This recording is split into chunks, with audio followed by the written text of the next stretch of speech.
Assalomu alaykum, Chorvador YouTube kanalining hurmatli obunachilari. Bugun biz sizlar bilan navbatdagi yemlanayotgan buqamizni ko'rib o'tamiz.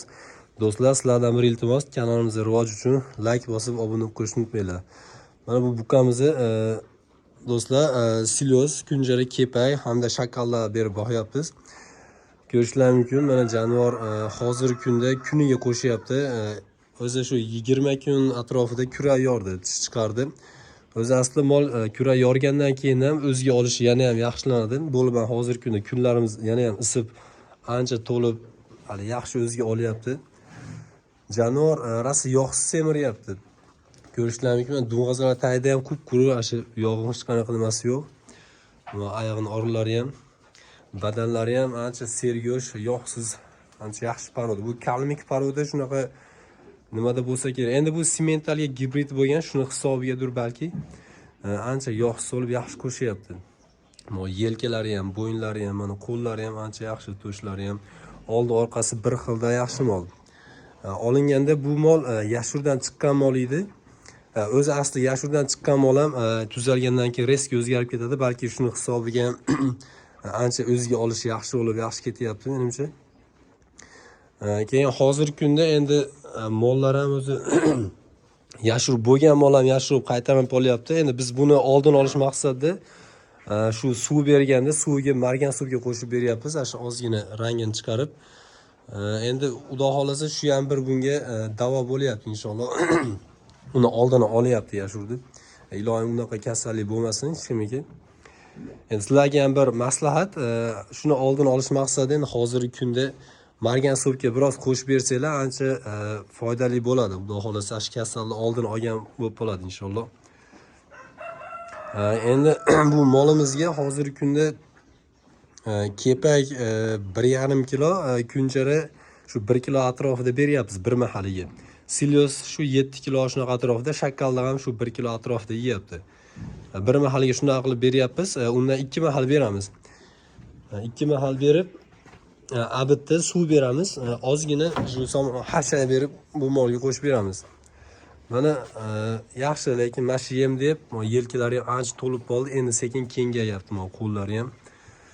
Ko'rishlaringiz mumkin, yaxshi ketyapti. Bo'ynlari ham ancha uyg'onashib qoldi. Mana yemlarni yeyapti. Jonivor ertalabki yemini berganmiz. Yemini ham ko'rishlaringiz mumkin, rosa jirli, yaxshi yem. Ancha kuchli yem, xudo xolasa. Lekin endi hozirgi kunda shu silyos arzon hisobiga, lekin baribir arzon. Shu bir kuniga 30 ming atrofida yeyapti mollar. Shu katta buqam shuna atrofida yeyapti. Endi sekin shu rivojlanib o'sib katta bo'lyapti yana ham. Kilolari ham xudo xolasa shu 500 kilo atrofida chiqib qoladi, Alloh alam.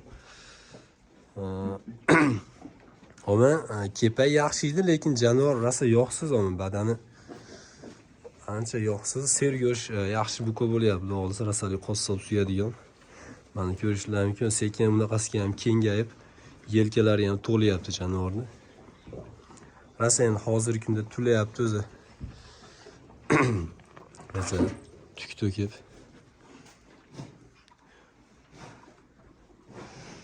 O'zi bunaqangi yemlanayotgan molda o'zi asli bir iloji bo'lsa qashlanadigan narsa qo'yish kerak, bo'lmasam qashlab tursa ham yana ham yaxshi o'zgarib, yaxshi rivojlanadi. Biz ham buni endi ko'p qashlolmaymiz, lekin shu vaqt bo'lmay. Kecha kuni bir vaqt o'ganda qashlovdi, yaxshi ancha tulab, ham chiroyli ham bo'lib qoldi badani ham. Keyin biz bu mollarni shu mol, zotli mollar kelgandan keyin shuna qo'yib yorib baqadigan bo'lib qoldi. Shuna qo'yib yorib, qo'ra qilib baqyapmiz baylamasdan. Shunda ham erkin o'sib, yaxshi semirib, yaxshi o'sib, yaxshi rivojlanar ekan mol. Endi hammada har xil, biz shuni o'zimizni sinab ko'rib bildik, yaxshi ketyapti mollar. Shu qo'yib yorib baqqanda yaxshi, ancha erkin bo'lar ekan. Anchadan beri shu 1-2 yildan beri shu nimada baqyapmiz usulda. Mollar yaxshi ketyapti, yaxshi o'zgarib, ancha erkin bo'lib, o'ziga olishi ham yaxshi. Bu mollar endi tagi biroz yomonlik hisobiga shu o'zi nimasi bo'lib, ancha yonlarida go'nglar yopishib qolgan. Endi xudo xolasa tagi bu yog'iga kunlar isib ham ancha qurib bo'lib qoladi. Bunaqangi yomon ham bo'lmaydi inshaalloh. Do'stlar, videomiz yakunlaymiz. Kimga yoqqan bo'lsa like bosib, foydali maslahat olgan bo'lsangiz obuna bo'lib qo'yishni unutmanglar. Keyin yana kimda shunday chorva mollar bo'lsa, bizga aloqaga chiqinglar. Sizlarni shu mol boqish jarayonlarini obzor qilib, xalqqa ko'rsatamiz. Buni bilmaganlar undan bir foydali ma'lumot olib, bir kimgadir foydali bo'lib qolishi mumkin bu ma'lumot. Bir taklif. Xudo xolasa qo'llangancha shular xizmatlarda bo'lamiz. Sog' bo'linglar, salomat bo'linglar. Alloh hammamiz chorvamizga baraka bersin.